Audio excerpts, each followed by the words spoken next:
Tipton Family Church. It's our first Sunday back after the England-wide lockdown has ended.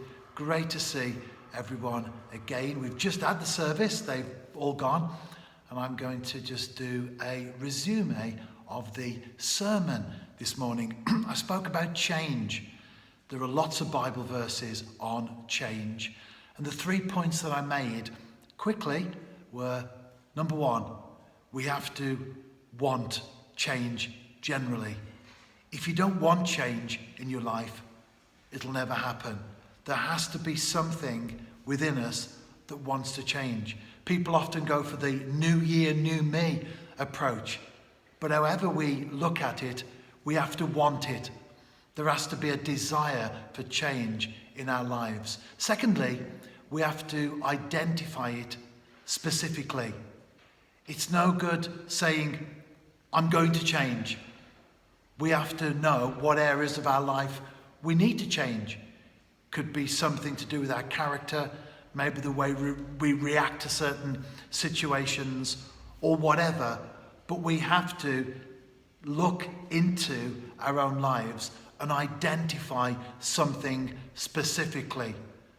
And then thirdly, and finally, we have to implement it practically. It's no good wanting change, identifying the areas of our lives that need to be worked on, unless we then do something about it. A plan of action, not just a New Year's resolution.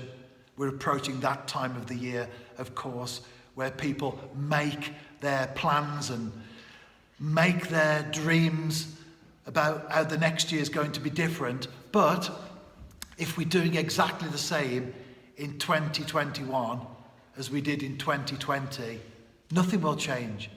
There has to be a different path that we walk in our lives.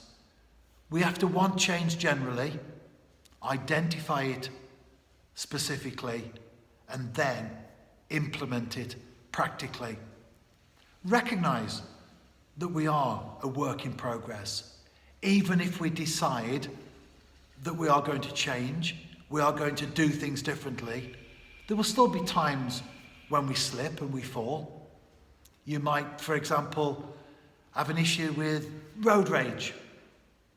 You want change, you identify it, you start to implement the difference, but there may be times when you do slip. You don't give up just because you fall once.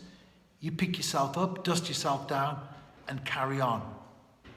Change is good, but remember that we are a work in progress, and we will sometimes take one step back before we then take two forward.